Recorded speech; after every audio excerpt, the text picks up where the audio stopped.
You are now tuned into the TrueNorth.BET podcast, brought to you by TrueNorth.BET. Of course, I'm your host, Brandon Graham, and I'm pleased to be here to go through everything NFL, NBA, whatever it may be. Of course, is on this podcast, and I'm very, very, very pleased to be back. Once again, you can find our podcast on Spotify, SoundCloud, and whenever you find your podcast and needs.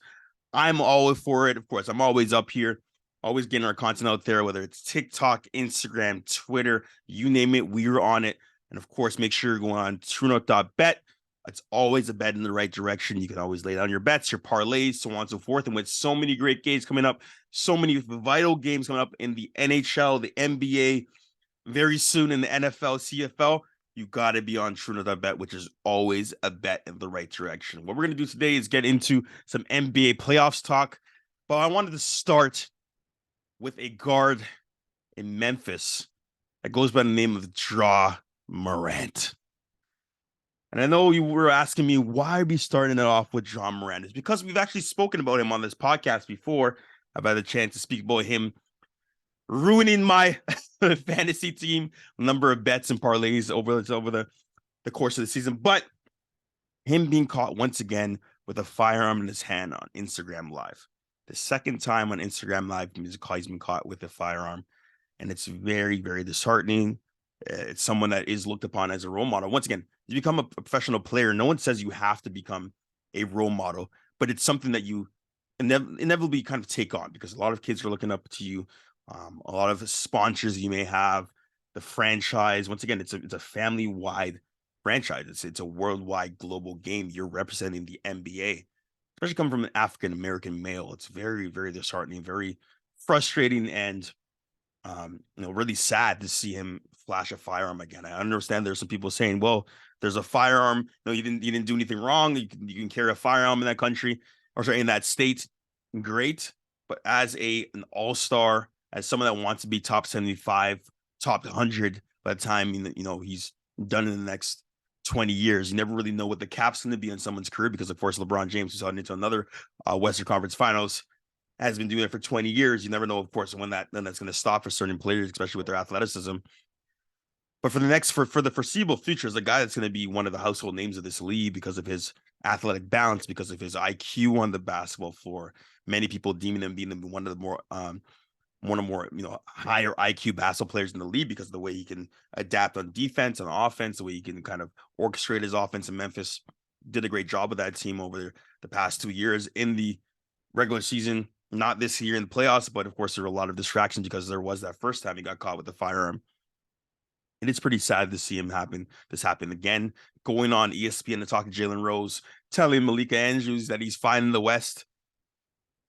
There's just a lot of things that the Memphis Grizzlies have to kind of shut down. Of course, now with Dylan Brooks not being a part of that team going forward, this is a bigger distraction. This is a bigger story as your star player has flashed another firearm as a role model, as a guy that's been looked upon as one of those all-stars that are supposed to take his team to the next level. Very sad, and especially from someone coming from the African American, background, race, ethnicity, so on and so forth. It's just very disheartening to see that happen again after apologizing, after going to mediation, after doing all these different things, therapy, whatever it may be for this use. And it's one thing that you're doing when you're on Instagram Live listening to Young Boy, NBA Young Boy, is you're trying to impress men at the end of the day. You're not from that. You're not from that, from the streets, man. You went to a prep school, you're an NBA player, you went to Murray State University. You're not from those trenches, right? Your parents did a good job of raising you and not having to be from there. A lot of people cannot get out of the hood because, of course, that's something they're born in, they're products of it, and it's really hard to get out. That's why they use many things like entrepreneurship, sports, athletics, whatever it may be to get out of it. Because that's the goal, right? You want to get out of it. You don't want to get into it. It's almost like he wants to be in that particular field, in the trenches, right? You don't want that. So he's kind of going backwards. He's regressing. His friend, once again, had the camera showing them listening to NBA Youngboy, putting up these little gun signs, and then, of course, and then he shows it again. It's like the small firearm as well, too. It just, he's to be suspended for a long period of time. A lot of people are saying that they want him suspended for the year. A lot of people are saying that they want him kind of off a team. He's been suspended from all of Grizzlies' activities. Sponsors, once again, just got a big shoe deal from Nike after they let go of Kyrie Irving. But seeing that happen. You cannot compare that because, of course, Kyrie did bring up some anti-Semitic remarks or no anti-Semitic links with that what he shared, but you can't compare the two. But it is very sad to see Ja Morant, commit another mistake, very similar mistake again. So I hope his father, I hope his family's in there. I hope he gets better friends. So once again, your friends are the ones that are influencing you here. He needs to get out of it and not trying to be one of these guys that are in the streets, because a lot of people that are in the streets that are throwing up a set that are part of this life, they don't want to be part of it. They're trying to get out of it. It's just their product of their environment. It's what they grew up in. It's what they kind of been indoctrinated into. And you're not from that life, and you want to get into that life just to kind of look cool and impress dudes online. It's not like you're trying to impress anyone else. It's trying to impress dudes. Like, you have a fire. I'm like, why? So Instagram Live is definitely a liar. Instagram Live is, in many cases, the devil to many people's career. It's very stupid. I thought first time seeing it, I was like, this is not real. This can't be real. There's no way he did it again. And then you see everything come out, avalanche on Twitter, avalanche on Instagram, going in on him. He getting donkey a day from Charlamagne the God, so on and so forth. Is very disheartening to see exactly what happened there. But we do hope he gets the help, but he do hope that he doesn't make this mistake in the future. He has a young daughter, right? Trying to show her, keep going. It's a parade inside my city, because that's the NBA young boy track or French Prince of Utah. But keep having this kid do that. It's fun, but until you can win a championship, until you can really cement yourself as one of the better players in the NBA and do it on a consistent basics, don't do this. Don't flash a gun. Don't be out here in the streets. You should be in the gym getting better because your team just lost in the first round to LeBron James and the LA Lakers with AD. You need to fix up and be ready for next year because, people are going to be roasting you. People are going to be going at you. You got to be really solid as you go, right? Because once again, you're really, really, really showing everyone that you're not really a reliable leader on that team, so on and so forth. So fix up, man. Definitely fix up, fix up, fix up. My goodness. All right. So the seventh team in the West. We'll start in the West right now because we have this game coming up fairly soon. Series 0-0. The number one Nuggets going up against the play-in tournament LA Lakers. And it's funny. After this team that started 2-10 is going to be in the Western Conference Finals starting fairly soon. I'm scared of the Lakers. You got to be scared of the Lakers. I took this team took a little bet earlier saying that the Lakers will go further than the Sacramento Kings. Think about this. People really thought the Sacramento Kings will go further than the LA Lakers with the LeBron James, D'Lo, Anthony Davis, Austin Reeves. So they're literally giving Austin Reeves the ball to work with the ball in sets. They're giving him the ball. That's how much they trust him. They have so many weapons. You have the Lonnie Walker game. They get through the Warriors because Lonnie Walker had a big game, right? In the game 5. Can never forget that. Sorry, game 4. LeBron James averaging 23, 10 rebounds, and 5 assists at 38 years old in his 20th season. He's just unbelievable. I don't know what he's doing, but whatever he's doing with his diet, whatever he's putting into his body, he's doing a really good job because his work ethic and his cerebral activity on the basketball court is unlike anyone else. I did go on and say that we'll never see another athlete like LeBron James probably in our lifetime, simply because of the way he does it, the way he's done it off the floor, contributing to his community, what he's done on the floor with the level of success he's had. And once again, going to the Eastern Conference Final that many times, of course, only winning for them, but at the same time, still being a top 2 player of all time. It's cemented. He's leading the league in forever in points. Out of anyone leading the league in points, averaging 23, 10, double in the playoffs. It's ridiculous. And rebound the ball more, playing off the ball. Off-ball LeBron is dangerous. If you can have LeBron James, the top 2 player of all time, even in his 20th season, still being as effective as it is, and in many cases, I think to me, still overall probably the best player in the league because of what he gives you on both sides of the ball, because of what he gives you distributing the ball. He does everything. It's just a guy you can have out there that you can rely on because he's going to make the right play, because he can hit the shot from outside. He can hit his mid-range. He can back you up. He can get to the paint. He can get to the basket. He can do everything on the basketball. He still can get up and block your shot. He's still athletic. He's a little bit bigger, right? He's around 258, 268, but at the same time, just the absolute monster. But he is going up against Nikola Jokic, who's averaging 30, 12, and 9.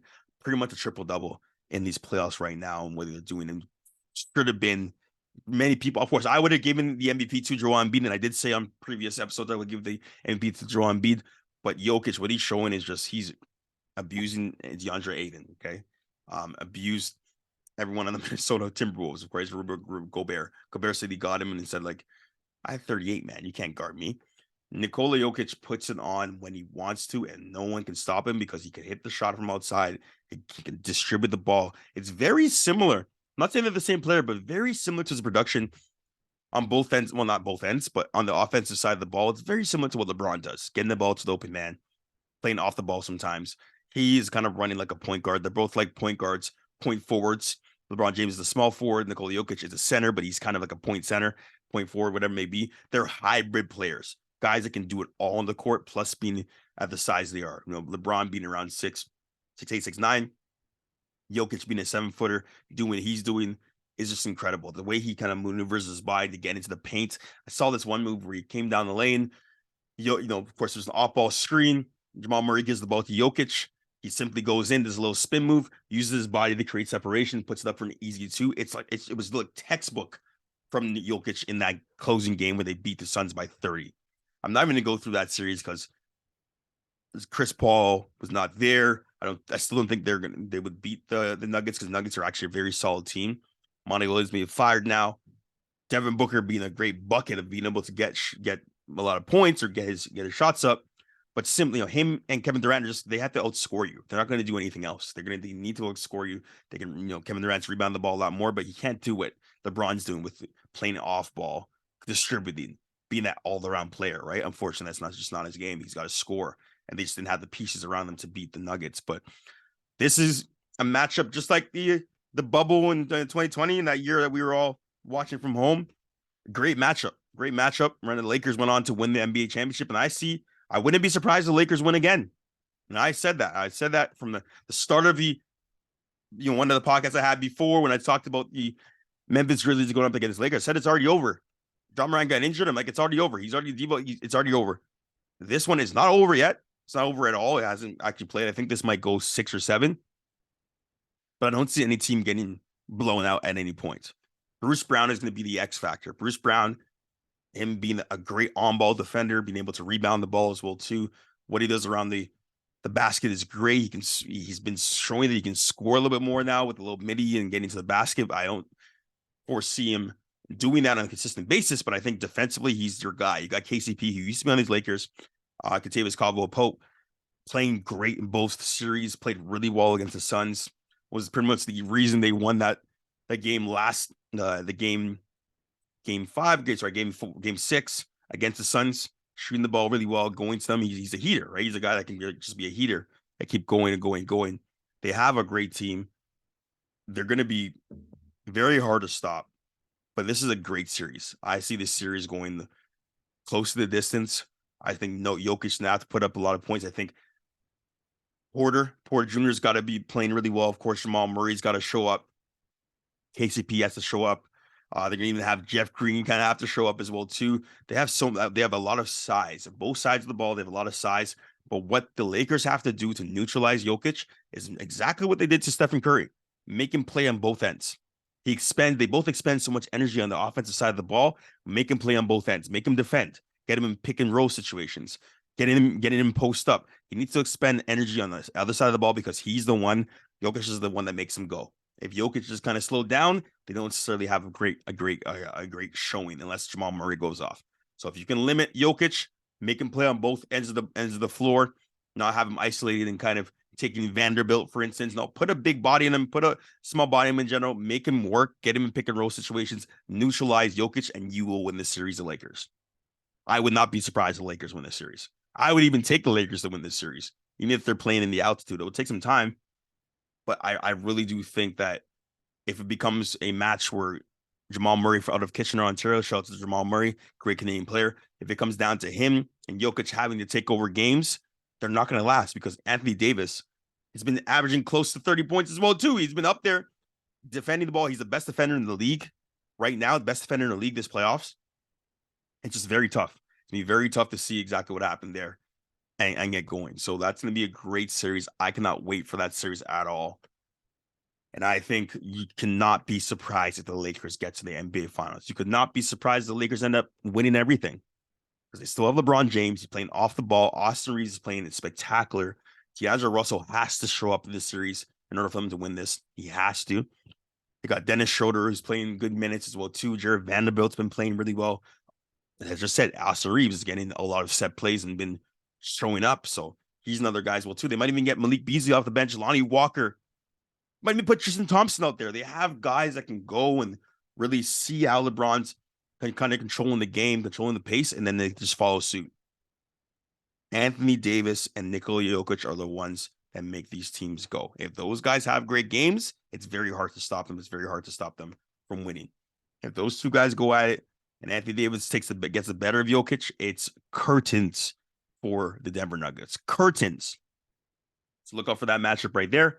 And I do think the Lakers will prevail in the end, depending on how Jamal Murray and Jokic gel together along with their other pieces around. So that's going to be a great series. But I'm not scared. I've already said it before. I'm not scared of taking the Lakers because they're just on a roll right now. And they've owned them in the regular season as well. But that in the regular season doesn't matter at all because these Nuggets are scary. On the Eastern side of the ball, Eastern Conference, we have the Boston Celtics going up against the Miami Heat. Miami Heat, the 8th seed. First 8 seed to make it to the NBA. First 8 seed out of the play-in tournament to make it to the Eastern Conference Finals. But excellent matchup where we have guys that have played on the USA basketball team with Coach Popovich going up against each other. Jimmy Butler has been incredible. All right, Jimmy Butler, of course, really, truly has been incredible, almost averaging 30 points. All right, Tatum going off for a record Game 7, 51 points against Philadelphia. Is shutting down Embiid and Harden. You kind of see at this point that Embiid's not the guy that can take you. He hasn't gotten out of the second round. From the Raptors to, of course, the Bucks a few years ago and now he hasn't got out of the second round. He's not a guy that can take you by himself. He's saying in press conferences that they need help. Him and James need help, but they're not scoring. What? Even Damian Lillard's like, huh? Ridiculous comment to make. But the Boston Celtics are for real. Boston Celtics and Miami Heat, I think, are two teams to fear because on the Miami Heat side of the ball, you cannot take for granted what Gabe Vincent does for them, what Kyle Lowry, Max Strus. You might even get back Tyler Hero. I don't think he's going to come back until the finals. You might even get him back at some point, right? Caleb Martin has been incredible. I remember watching this team when I went to Miami play against the Utah Jazz and the number of pieces they have, even with Kevin Love. I'm like, they got some guys. And they show up all the time. Guys that are not scared of the moment. They're not shying away from the moment. They're gamers. They handle the Heat. They've handled the number one Bucks. They really neutralized them because Jimmy Butler has been incredible, averaging 31, 6, and 5. 1 steal or 2 steals a game, whereas Tatum goes for 28, 10 rebounds, and 5 assists, averaging. They're playing upwards of 38 minutes each, Jimmy Butler and Jason Tatum. But it's just an incredible feat by both those guys. They're playing out of their minds. Jason Tatum took a little bit longer to kind of get to that point. The last 5 quarters Jason Tatum has played has been incredible. Before that, he struggled mightily, but they still got out of the semifinals, right? They're in the Eastern Conference Finals and looking to go back to consecutive finals right now. So that team, Jaylen Brown, Jason Tatum, I doubted that they're going to win against the Philadelphia 76ers when I saw some of those games. But you just saw that James Harden and Embiid they blew it. They blew it. That was their chance to go to the finals. Yeah, the Eastern Conference Finals. This was their chance this year with Doc. Now Doc's gone. He's fired. Going to be a lot of changes when it comes to that particular team. The process is dead. The process is dead, right? Don't trust the process anymore. It's dead. Trust the process in the Boston Celtics. They're showing up. They're getting it. Celtics are a better team overall with Robert Williams, with, of course, Grant Williams. You have Malcolm Brogdon, who's a great X factor. All right. You have a number of guys that are just showing up, right? You got White. You got all of these guys that are showing up for the Boston Celtics. Jaylen Brown, Marcus Smart. Like, you have guys. Al Horford's been a really, really key factor of that team going forward as well, too.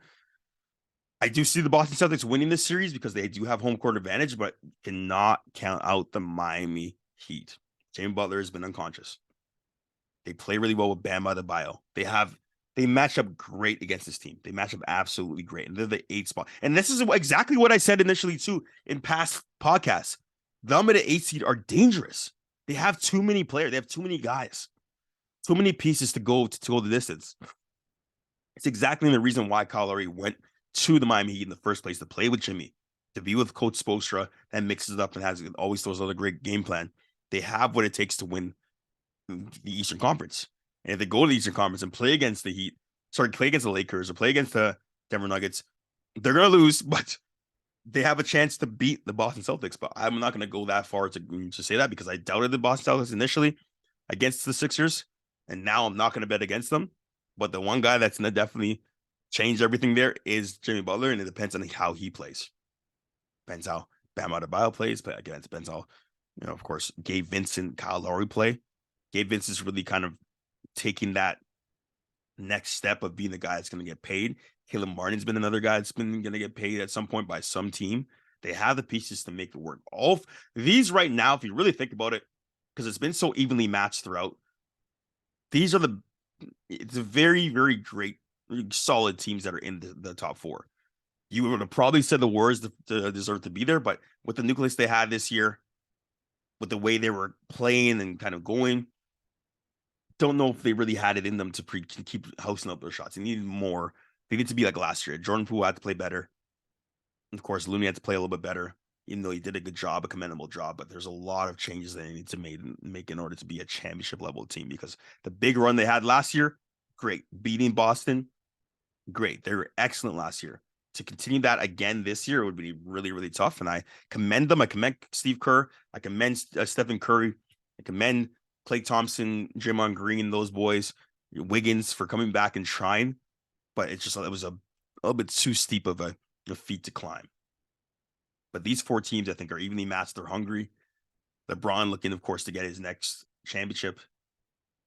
This is just a great crop of games. I'm going to take the Lakers.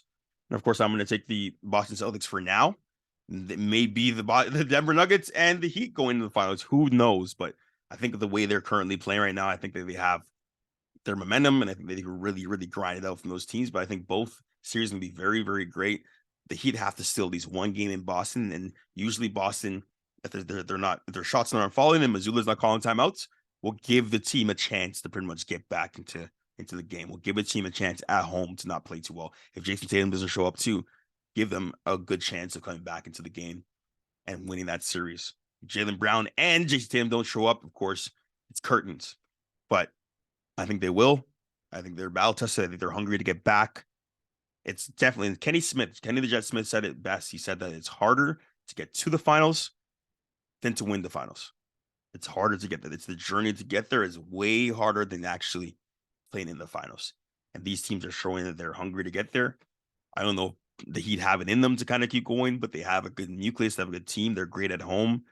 Solid on the road as well, too, because they can definitely steal it. And have the possibility of getting the current sixth man of the year back in Tyler Hero. So you have a really good chance of getting all that stuff back. Of course, not six man this year, but great chance of actually doing so. And of course, I'm really looking forward to these two matchups. But this is the TRUENORTH.BET podcast. I'm your host, Brandon Graham. You can find us on Spotify, on SoundCloud. It's up. It's going up from here. These cannot wait for these games to actually show us exactly why we love NBA basketball. I think this overall as a culmination, this particular playoffs has been better than years past, because it's like the NCAA tournament. We don't know who's going to win. There's no outright favorite. There's no parity. The parity right now is